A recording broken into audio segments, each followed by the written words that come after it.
This is as far as I had gotten on the second round of seeds. Just some flowers and basils and eggplants because I lost so many of my first ones. And some container variety zinnias and Roma tomatoes. So I wanted to try that more petite variety. You might also be able to see that pest there. I'm not sure what it is, making all of these tiny little holes. I need to spray everything with neem oil.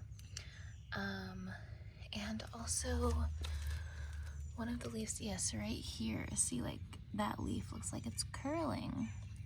And this is a Dr. Wishes yellow that I started from seed, and it does have those pests on there.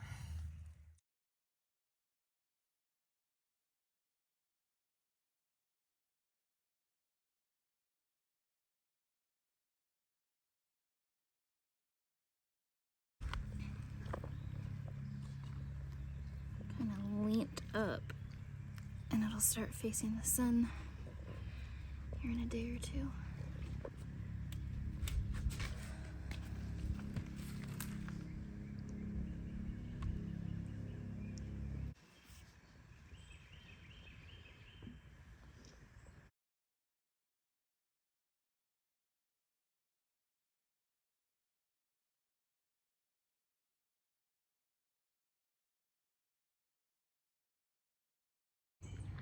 Look at all those beautiful hairs on this tomato seedling.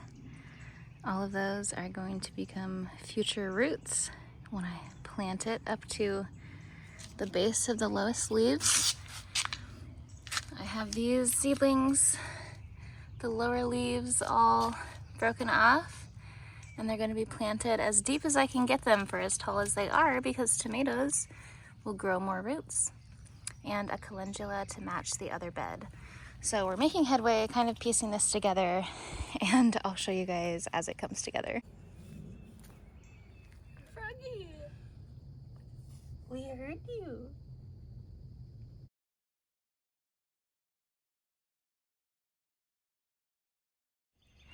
So this container is looking great. I need to clean up this little plant again. It's a bit more petite than I thought it would be, but it's still really cute. And these are some sweet alyssum seeds that I have sprouting. I'm gonna have to thin them out and move them around, but those are looking great. I still have some seedlings that need to be planted, and I'm hoping to get this finished up this week. But for here, I have a couple container variety of zinnia that I'm excited to try. I want to be doing some cleaning up of these containers. This one I kind of just threw together just to use, but I want to move these marigolds into maybe one right here that didn't make it, and I need to redo the green stalk tower. I'm probably going to put a marigold in the middle here. These mints are looking great. Look at this white one that's still going strong. I'm very impressed. And this one is like amazing and half. So I'm getting ready to harvest a lot of the mint, get these cut back, and get some dried for tea. Here on the left we have spearmint, which is one of my favorites, and this is the orange mint, which is just going crazy. I'll have to cut this one back a lot. And I love this little collection of marigolds. Just those colors are so beautiful.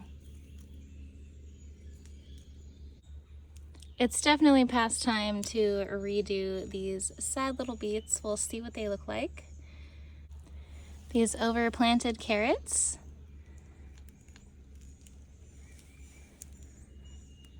I haven't seen any little heads popping up, so I'm curious to see how tiny they actually are. And here are what radish flowers look like. They are actually very beautiful, very wispy and papery. And you can see some seed pods forming. We're gonna get these renewed. I wish I showed you the green stalk tower before it kind of turned in the warmer weather and some pests were getting to the kale, but I'm gonna get this cleaned up And the spinach is starting to go to seed. Oh my gosh, I am seeing in this moment my first calendula flower. Are you kidding me? Wow. I've never even smelled calendula in real life.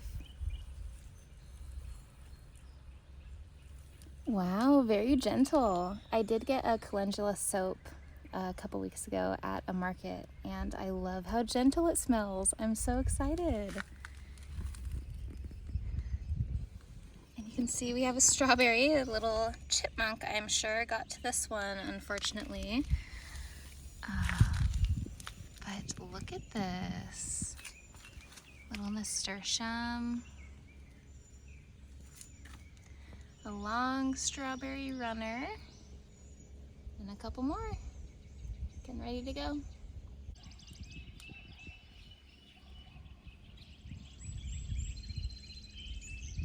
That might be the first pollinator on this flower.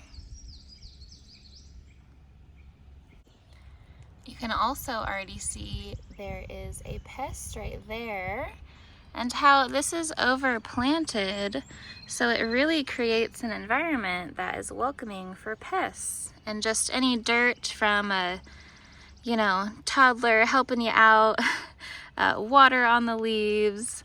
So it's really not great for your plants when they're overplanted. I just really do get curious.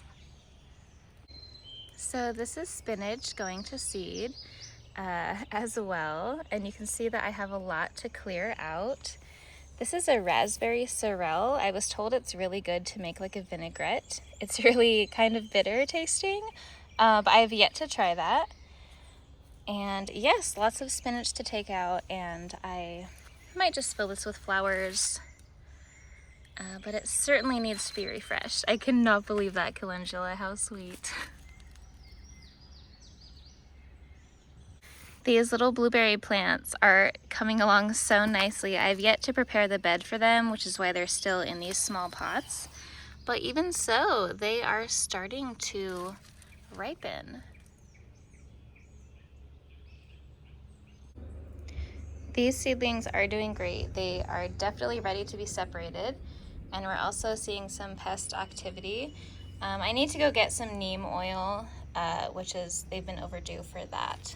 Which has helped me immensely in the past. But I'm so excited for all of these variety, and of course I found more seeds that I want to plant and wish that I did, but this season is just a collection of whatever. So we'll see how it all goes.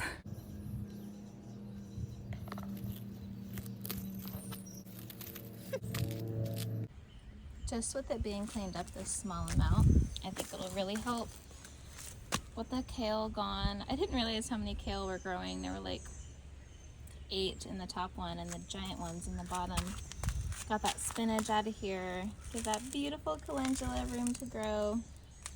And then I'll show you what I eventually decide to put in there. So it's hard to tell from this side, but I noticed yesterday this right here is ginger that I planted.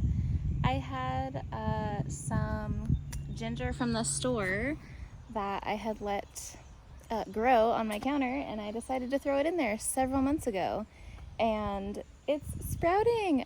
And I had dug it up at one point to see if it was doing anything because I wasn't sure, and then I saw that it was, and then that was still months ago. And so just the other day I saw those sprouts and I couldn't believe it. Ginger! So that'll probably have to be moved, but that's just so neat. And these right here, I have no idea what that is. It might be something I planted. I don't know.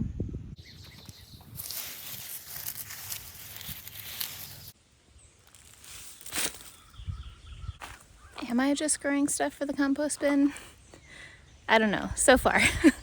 So I have always heard that you're supposed to keep your mint contained because it can be a bully in the garden. And my hands smell so good because I was digging through these mint roots. So I moved one of those marigolds over, and I was just so impressed that this was so full of roots from these 2 mint. It's no surprise that this marigold didn't make it, the previous one. I'm gonna see if this does, but check out this runner. This mint runner, there's so many and they just root along and go. And this plant is not in need of spreading. It's doing great. So that's how vigorous mint can be. It's really impressive, but something to keep in mind before you just throw this in your in-ground beds. I had to take my long sleeve off. It was getting warm.